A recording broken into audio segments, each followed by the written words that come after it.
नमस्कार मित्रांनो, मी यश Kashid great सायद्री YouTube चॅनलमध्ये आपलं स्वागत करतो। आज आपण आलोय आंबेगाव तालुक्यातील निरगुडी सर या गावामध्ये। तर आज आपल्यासोबत जे सर आहेत अब्दुल इनामदार सर आहेत। तर हा जो त्यांचा गोट फार्म आहे, गोट फार्म म्हणण्यापेक्षा म्हणजे ते फक्त बोकड पालन करतात आणि ते खूप सुंदररीत्या त्यांचं संपूर्ण मॅनेजमेंट चालतं आणि एकदम चांगला नफा असा मिळवतात ते या गोट फार्म ब्रीडरमधून। तर या व्यवसायाची संपूर्ण माहिती आज आपण यांच्याकडून माहीत करून घेणार आहे। परंतु त्याआधी आपल्या चॅनलवर जर नवीन असाल तर कृपया करून चॅनलला सबस्क्राईब करा आणि भवितव्यात येणारे सर्व व्हिडिओ पाहण्यासाठी बेल आयकॉन देखील क्लिक करा। चला तर मित्रांनो, सुरुवात करूया आपल्या व्हिडिओला।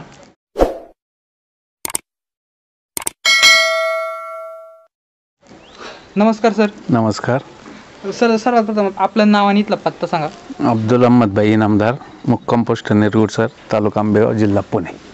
आता आंबेगाव तालुक्यापासून किती लांब आहे निरगुड सर? आंबेगाव तालुक्यापासून नाही, पण मंचर पासून 13 किलोमीटरवर निरगुड सर गाव आहे। मंचर पासून 13 किलोमीटर गाव आहे। हां। तर आज आपला जो हा फार्म आहे तर याची सुरुवात कधी केली आपण? सुरुवात जवळजवळ 12 वर्ष झाली मला। 12 वर्ष झालं आपण याची सुरुवात केली। हां। तर म्हणजे एक आयडिया, कल्पना कशी आली का तुम्हाला आपण याचं हे सुरुवात केली पाहिजे? कल्पना अशी आली का, पहिलं ट्रेनिंग घेतलं होतं, हो। त्याच्यानंतर थोड्याशा उस्मानाबादी पाळल्या, त्याच्यात काही जमलं नाही। मग त्याच्यावर एक क्रॉसमध्ये बोरचे बकरे आणले, 2 क्रॉसमध्ये आणले ते, आणि त्याच्यापासून मग इथं क्रॉसिंग केलं आणि म्हणजे 12 वर्षापूर्वी। आणि क्रॉसिंग केल्याच्या नंतर मग त्याची पिल्लं विकत घेतली, 9-10 पिल्लं विकत घेतली क्रॉसिंग केलेल्या बकराची, म्हणजे शेळ्यांची। हां। आणि त्याच्यापासून मग 10 पिल्लं चांगली बनवली म्हणजे तब्येती वगैरे दाना बिना देऊन। आणि त्यांना त्या 10 पिल्लांना पुण्या मुंबईवरून गिरायक आली आणि मग त्यांचे चांगले दाम भेटला, म्हणजे मग तेव्हापासून तुम्ही सुरुवात केली म्हणायचं। किती साली सुरुवात केली तुम्ही? आता साल तर नेमकं नाही सांगता यायचं, पण 12 वर्ष झाली मला। 12 वर्ष झालं। तर तुम्ही बघू शकता मित्रांनो, सरांचा या व्यवसायातला म्हणजे 12 वर्ष असा खूप मोठा अनुभव आहे, जे खूप काही शिकण्यासारखं देखील आहे त्यांच्याकडनं। तर सर मला सांगा, आता आपण म्हणजे आता गोट फार्ममध्ये जे आपलं शेळी पालन आहे त्याच्यात म्हणजे बोकड पालनाचीच का निवड केली आपण? बोकड पालनाची निवड अशी केली का, थोडंसं कसं असतं त्याच्यावर लक्ष कमी ठेवलं तरी चालतं, शेळीपेक्षा थोडंसं लक्ष कमी ठेवलं तर चालतं। कारण त्यांना फक्त खाणं पिणं येतं, म्हणजे दूध काढणं, पिल्लांची म्हणजे देखभाल कमी असते। हां, त्याच्यासाठी बोकड पालन, बाकी काही नाही। हां। तर आता आपलं म्हणजे फार्म जेव्हा सुरुवात केली होती आपण, सुरुवातीला किती बोकड आणले होते? सुरुवातीला मी 20 बोकड आणले होते। कुठून आणले होते ते? राजस्थानवरून। कोणत्या जातीचे आणले होते आपण? शिरोई। आपण म्हणजे आता पहिल्यापासून शिरोईच काम केलं का? नाही, मग त्याच्यानंतर कोटा आहे, सोजत आहे। हां। मग तुम्हाला सांगतो हैदराबादी आहे, हे सगळ्या याच्यावर मग काम केलं म्हणायचं। तुम्ही जेव्हा सुरुवात केली होती या व्यवसायात उतरले होते, तर सुरुवात कशा प्रकारे केली होती तुम्ही? सुरुवात करताना 10 बकरापासूनच केली होती मी, आणि 10 बकरापासून चांगले पैसे झाल्याच्या नंतर मग दरवर्षी आपले 10 वाढवले। हां, 10 आता जवळजवळ 70-80 असतात माझ्या संपूर्ण 70-80 जनावर आहेत। आता जेव्हा सुरुवात केली तुम्ही तेव्हा म्हणजे हा फार्म तेव्हाच बांधला होता का कधी बांधला हा फार्म? नाही, हे पहिली पोल्ट्री होती आरआरची। हां, त्याच्यातच मग त्याचे पार्टिशन करून चालू केले। म्हणजे ह्या अगोदर तुमचा काय व्यवसाय होता? आरआर, म्हणजे आरआर पोल्ट्री आणि शेती। हां। मग इकडे का वळला तुम्ही? इकडे आता थोडंसं ते क्रॉसिंगची बकरं तयार केली, त्याच्यापासून 2 रुपये नफा दिसला आणि हक्काचा नफा आहे। हां, त्याच्यामुळे मग इकडे वळले तुम्ही। म्हणजे आतापर्यंत तुमचा या क्षेत्रातला अनुभव कसा आहे? अनुभव असा आहे का, हा गरिबाचा धंदा आहे, म्हणजे गरिबाची गाईच म्हणतो आपण शेळीला, काय हा गरिबाचा धंदा आहे। हा कोणीही म्हणजे खरेदी करू शकतो आणि विक्री करू शकतो। हां, म्हणजे त्याच्यामुळे इकडे वळलो। म्हणजे आता तुम्ही जेव्हा सुरुवात केली तर फॅमिली सपोर्ट कसा होता तुम्हाला? फॅमिली सपोर्ट पहिल्या वेळेस नव्हता, नंतर जसे पैसे दिसायला लागले तसा सपोर्ट वाढला। सपोर्ट मग चांगल्यापैकी वाढला। कसं असतं मित्रांनो, आता आपण कोणता व्यवसाय करायचं म्हणलं तर त्या व्यवसायात फॅमिली सपोर्ट हा खूप महत्त्वाचा असतो, कारण की फॅमिली सपोर्टमुळे आपण खूप काही करू शकतो। बरोबर। हां। तर सर मला सांगा, आता आपल्याकडे आता कोणकोणत्या जातीचे हे आपण बोकडे आहेत? आता बोरचा आहे, कोट आहे, सोजत आहे, पुन्हा जमनापारी, काठेवाडी आहे, पुन्हा काठेवाडी आपलं हे बिटल आहे। हां। आणि सानेल बी आहे. ते आता ह्या जातींची निवड का करता आपण, म्हणजे काय चांगलं काय आहे का जातीमध्ये असं? चांगलं म्हणजे त्याच्यामध्ये कलर, वजन वाढ, उंची, म्हणजे त्याच्यामुळे ह्या जातींची निवड करायची. जेव्हा तुम्ही सुरुवात केली तुम्ही मला ट्रेनिंग घेतलं होतं तुम्ही, तर ट्रेनिंग व्यतिरिक्त कुठं फार्म व्हिजिट दिल्या होत्या का? फार्म व्हिजिट दिल्या ना भरपूर, 1 वर्ष फार्म व्हिजिट द्यायलाच फिरत होतो.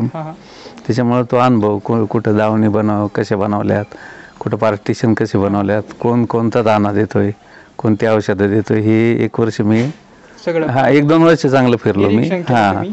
अनुभवामुळे सुरुवात केली आणि अनुभव महत्वाचा आहे.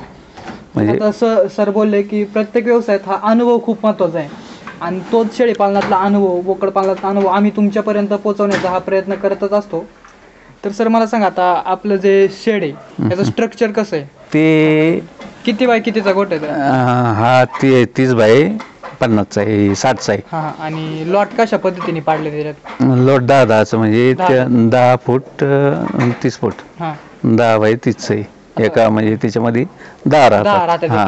आणि म्हणजे याच्यामध्ये 50 राहतात. प्रत्येक लॉट मध्ये वेगवेगळ्या, म्हणजे वेगवेगळे. ज्यावेळेस आपण खरेदी करतो, 10 पिल्लं खरेदी केली ते एका कप्प्यात टाकायची, दुसरी खरेदी केली त्या दुसऱ्या कप्प्यात टाकायची, म्हणजे असं.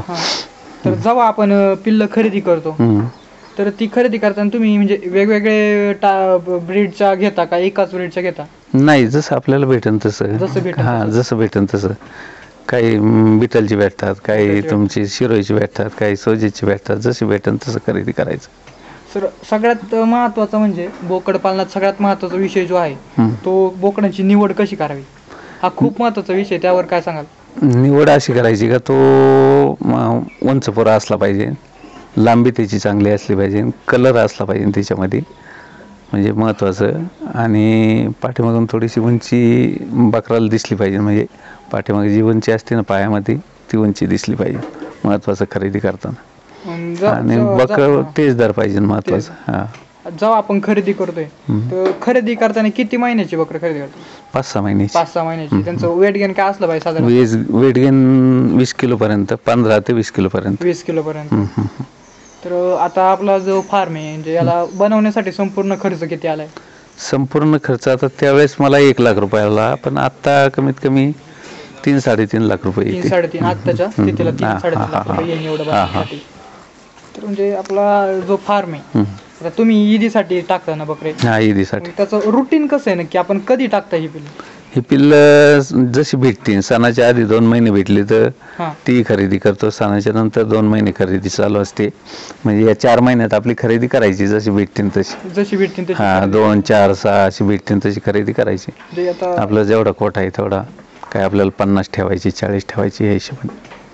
म्हणजे आपल्या जो फार्म आहे, आपल्या फार्मवरचं हायेस्ट वेट गेन काय आतापर्यंतचं? Highest weight gain 80 kilo. 80 kilo.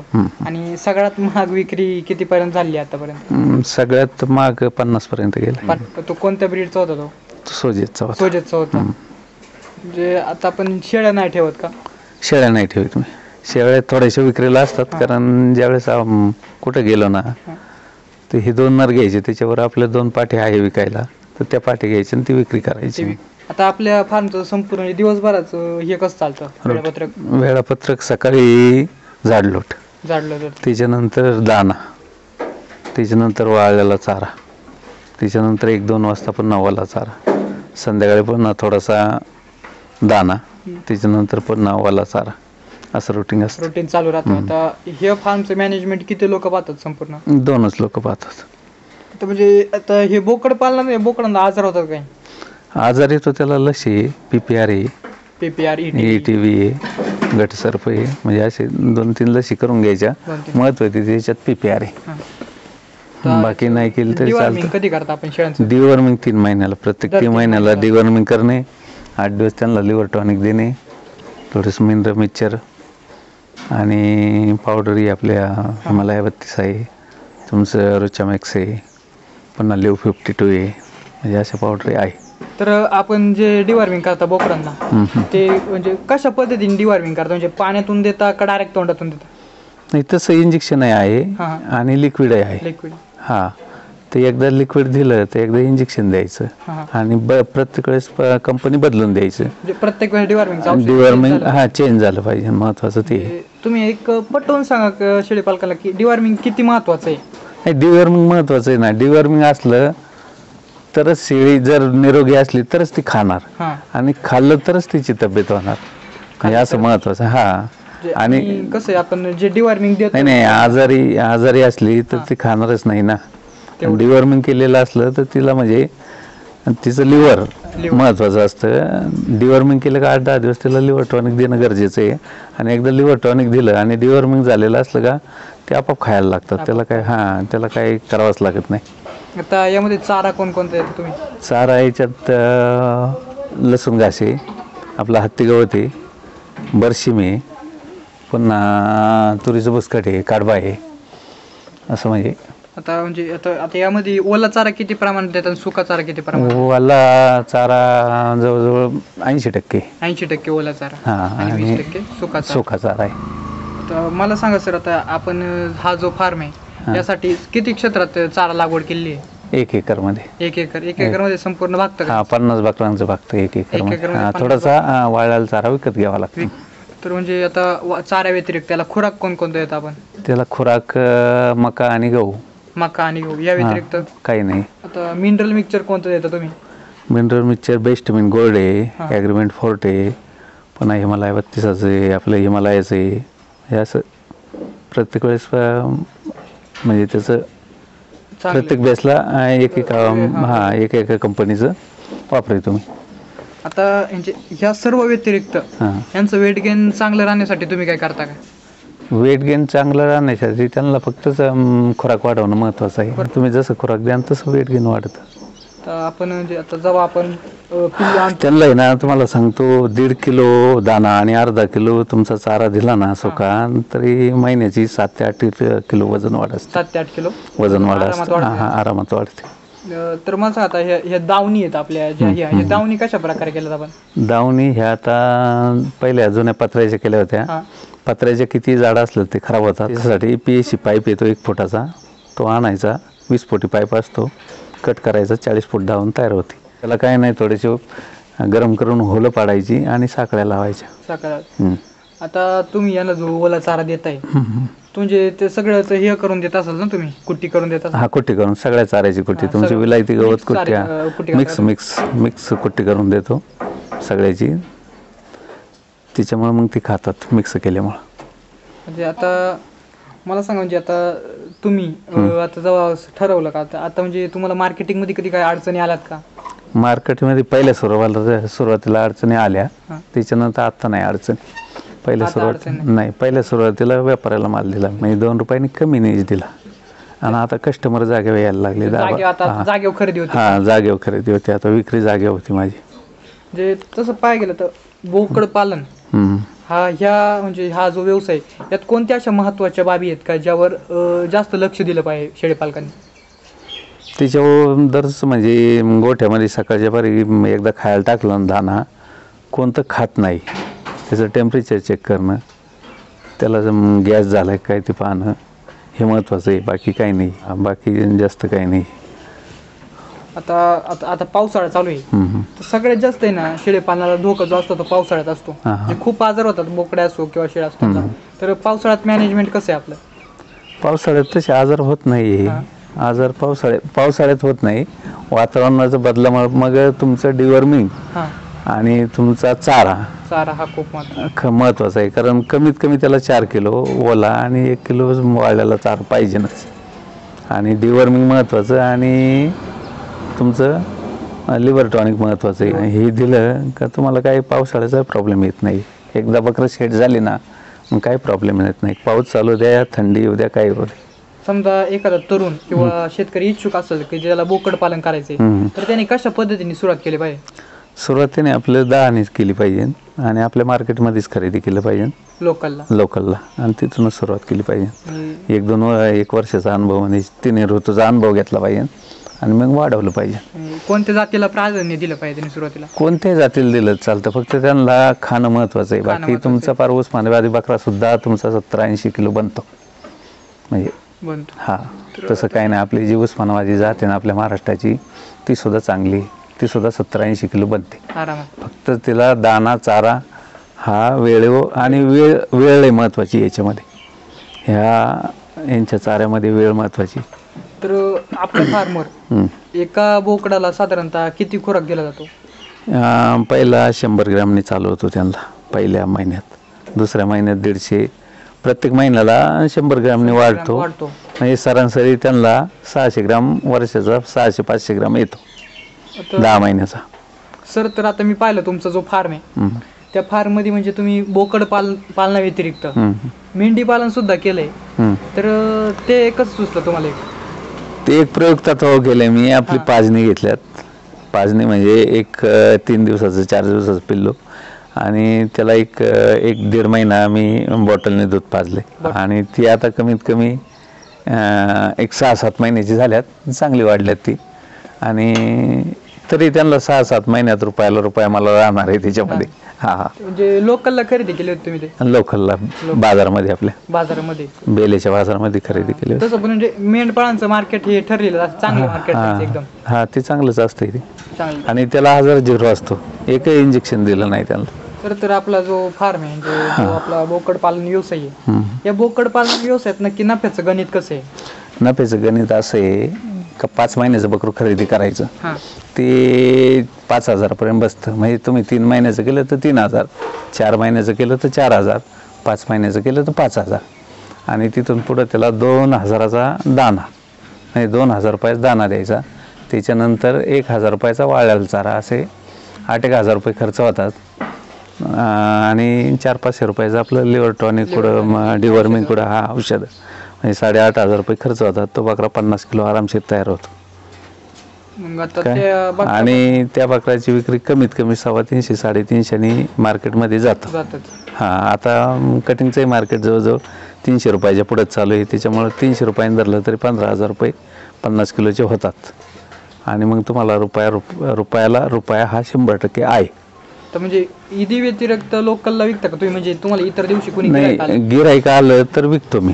तसं काही नाही. तसं काही नाही. गिराईक आलं तर विकतो मी. काही ब्रीडिंगलाही जातात, काही म्हणजे यालाही जातात. प्रोग्राम असतो आमचा ह्याचा, हकीका असतो, याच्यासाठी जातात. ते 2दा ती लागतात बकरे तर जातात. या व्यवसायाबद्दल तुम्ही तरुणांना काय संदेश द्याल? तरुणांनी प्रत्येक तसं शेतकऱ्यांनी 10-5 शेळ्या किंवा नर ठेवलेच पाहिजे. कारण याला कसं झालेलं आहे, आपलं मटण, हे मटणाला भाव पहिल्यापासून वाढतात. म्हणजे हे कमी झालेले नाही आणि गरिबांनाही खायलाही भेटत नाही काय. त्याच्यामुळे ह्या धंद्याला कॉम्पिटिशन नाही आहे आणि होऊ शकत नाही. तुमचं किती वाढलं तरी होणार नाही. हा तरुणांना माझा संदेश आहे. प्रत्येकाने 4-10 पाळल्या पाहिजे. शेळ्या पाळल्या पाहिजे, नर पाळले पाहिजे, म्हणजे किंवा मेंढ्या पाळल्या पाहिजे असं.